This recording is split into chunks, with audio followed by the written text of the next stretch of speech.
Энэ оны эхэнд засгийн газрын тэргүүн Оюун эрдэнэ ерөнхий сайд 26 оны 1 сарын 1-ээс өмнө татвар болон нийгмийн даатгалын шимтгэлээ хувь хэмжээ буурна гэж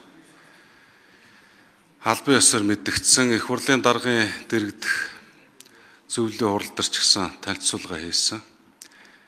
Тэгээ энэ өөрчлөлт шийдэлтийг хийх, татвар бууруулах, нийгмийн даатгалын шимтгэл төлөлтийг бууруулах хууль эрх зүйн орчин маань их хуралд өргөн баригдаагүй байхад 26 оны төсвийн төсөөллийг одоо хилцэж 6 сарын 1-ний дотор дэгээ үйл зааснараа баталснаар 26 оны 1 сарын 1-ээс эхлээд татвар буурах, нийгмийн даатгалын шимтгэл буурах боломжгүй болчиход байгаа.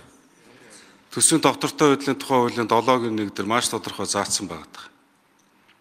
Тэгэхээр засгийн газар энэ дээр ямар байр суурьтай байна вэ? 26 оны 1 сарын 1-ээс татвар буурах уу, нийгмийн даатгалын шимтгэл буурах уу? Нийгмийн даатгалын хууль дээр салбартанд ажиллаж байсан хэд хэдэн гишүүд нэг албан бусаар нэг ажлын хэсэг жишгээр уулзаж бас нэлээд шинжилсэн найруулгын хэмжээнд өөрчлөлт оруулах асуудлыг бол яриад явж байгаа. Тэгээ татвар маань яах вэ? Маш том хүлээлт байгаад байгаа.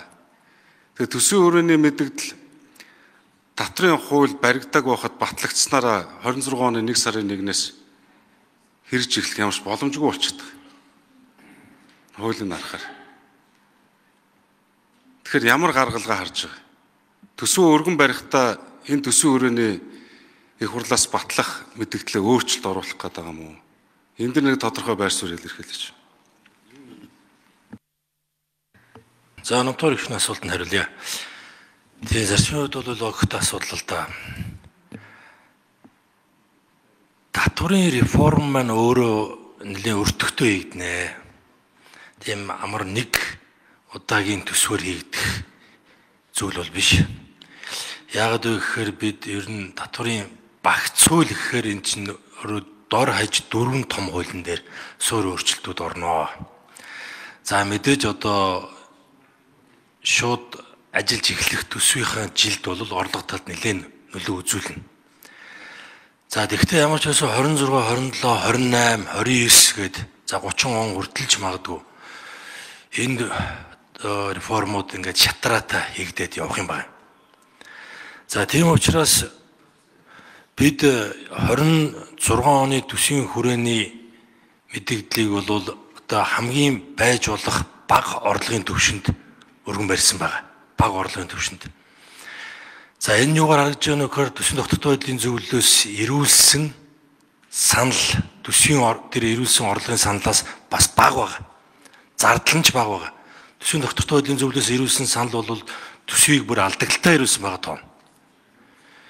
За тийм учраас ямар ч байсан орлогыг бид нар байж бол хамгийн багаар ингээд төлөвлөөд за эх жилийн бол одоо эдийн засгийн одоо тэлэлт за ялангуяа одоо нүүрсний болон бусад одоо манай гол экспортын түүхийдүүдийн бид нар үн бас ямар байхыг одоо хэлж мэдэхгүй. Гэхдээ ямар ч сан бие хэмжээгээр бол энэ жилийнхээс буурахгүй байгаар ингэж төлөвлөж оруулж ирсэн байгаа. За тийм учраас за аль болох дахиж одоо төсвийн хүрээнд дээр тодтол хийхгүйгээр өөрчлөлт оруулахгүйгээр тэгээд ч одоо хуулийн дээр нэлээд том төвжээтэй болсон шүү дээ. Бид чинь 3 сар өмнөөс хойш ямар ч өөрчлөлт оруулж болохгүй. Тэгэхээр 6 сарын 1-ээс хойш бол бид баг өөрчлөлтгүйгээр ингээд өөрчлөх боломж ч байхгүй цаг хугацааны хувьд. Ингэж өргөн байрна. За тэгэхээр ямар ч байсан одоо нийт багц реформ бол нэг 4 их найд орчим ийм өртөгтэй байгаа. За 4 жилдээ ингээд бид дараагаа тавих юм бол нэг жилдээ 1 гектар орчим ийм одоо төсвийн орлогын ачаал авах хэмжээний ийм өөрчлөлтүүд хийгээд явах юм байна. Тэгэхээр ямар ч байсан одоо өргөн барьсан хүрээндээ бол багтаагаад шинжилгээ эхэлнэ гэсэн ийм төлөвлөгөөтэй байгаа да. Тодорхой асуулт шүү дээ. 26 оны 1 сарын 1-ээс эхэлж татвар нийгмийн даатгалын шимтгэл буурах юм уу? Буурах бол одоо босруулж байгаа хуулийн чинь төслийн хүрээнд яг хэдүүгээр яаж буурах юм бэ? Нэг л асуугаад байна шүү дээ. Айгүй тайван асууж байгаа шүү. За би бас их л тайван хариулаад байна. Хичээгээл тайван хариулаад байна. Нийгмийн даатгалтай холбоотой эсхийн сайд нь орж ирээд хариулчихвал өгөн зүгээр байна. Татвар дээр бол би мэдж байгаа хэмжээндээ төлөвлөж байгаа хэмжээнд маш тодорхой хэллээ. Нэг их найд орчим төсвийн орлого дээр ачаал авах хэмжээний одоо татврынхаа реформыг 26 онд эхлүүлнэ. За татврынхаа багц хуулийг бид нэр ямар ч байсан энэ хаврынхаа жууланд багтааж өргөн барина. Ингээ хичээж ажиллаж байгаа шүү. Бас нэлээд хүлээлт үүссэн. Бид хилцүүлгийг бол энэ жил маш сайн хийсэн. Хилцүүлгийг бол өмнө нь бол одоо татврын багц хуулийн шинжилгүүдээр бол ийм өрөнд бас хийж байгаагүй. Тийм учраас бид ямар ч байсан энэ хавртаа одоо багтаад өргөн барьчих. За харин ер нь нэг 3-аас 4 багц шинжил болно гэж ойлгоорой. Тэгэхээр 26, 27, 28 онууд дээр бид ингэж тарааж шатараад явах усаар арга байхгүй. Энэ өөрөө бас баггүй өртөгтэй юм шинжил болно. Доор хаяж 4 их найдын орлогод одоо сөрөг дарамт ирэхээр ийм татврын шинжил болно гэсэн үг. Тэгэхээр нэг төсвдөр бол яагаад ч дийлэхгүй. За тэгэхээр эх оны эдийн засгийн төсөөллүүд маань ямар байх нь вэ? 26 онд яаж тусах нь вэ? За энэ төсвийн хүрээ маань өөрөө яаж одоо өргөн баригдаж яаж батлагдах нь вэ?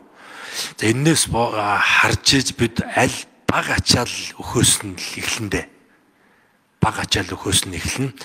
За тийм учраас энэ удаагийн татврын багц хууль бол хувийн орлого албан татвар, аж ахуйн нэгжийн орлого албан татвар, за нөөц болон бусад татврын одоо харилцаа, татврын харилцаа гэдэг нь одоо татвараа одоо тайлгнахаас эхлүүлээл.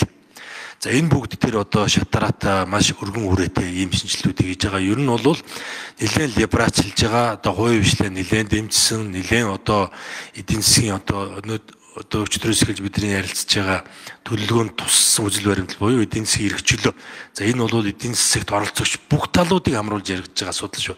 Тийм учраас татвар дээр ч гэсэн мөн одоо шинжилэл бас тэр одоо өргөн хүрээнд явна гэж ойлгож болно. За яг аль хэсэг нь 26 онд хэрэгжиж эхлэх вэ гэдгийг яг өнөөдөр хэлэхэд бол бас арай эртэн очирдог шнэ. Бид нар ямар ч байсан хаврынхаа чуулганд багтаад өргөн бариад хэдүүлээ эхний хилцүүлгээ дамжуул хийчихэн л гэсэн ийм төлөвлөгөөтэй байгаа. За бас ер нь гишүүдийг энэ татврын одоо багц хууль ер нь татврын асуудал ус нэлээд бас ачаал өгдөг юм шиг байгаа юм. Бас нийгмээс одоо нэлээд тийм захиалга дарамт ийм юмнууд ирдэг байх. За тийм учраас бид ойлгож байгаа. За гишүүдийн өргөн барьсан татврын хуулиуд дээр өөрчлөлт оруулах зүйлүүдийг ч бас тодорхой хэмжээнд хамруулж тусгасан байгаа. За тэр татврын асуудлуудаар одоо хууль хөндөж өргөн барьсан гишүүдтэй ч мөн одоо бас уулзаж их бага хэмжээгээр энийг ойлголтуудаа өгж тайлбарлаж ингэж явж байгаа шүү. За хэдхэн оноод эсчгтээ хаврын чуулгандаа багтаад татврын багц хуулийн шинжилгээг өргөн байрна. Тэр үед шүү их тодорхой ярих боломжууд гарах байхаа. Одоо яг өргөн баригдчихаг байгаа учраас дэлгэрэнгүй ярих боломжгүй байгаа дээ. Ер нь бол төсөл бол нээлттэй байгаа шүү дээ. Та ч бас хардсан бол гэж бод найдаж байна. Төсөл бол маш ойлгомжтой, олон нийтэд нээлттэй санал аваад явж байгаа. Маш тодорхой байгаа.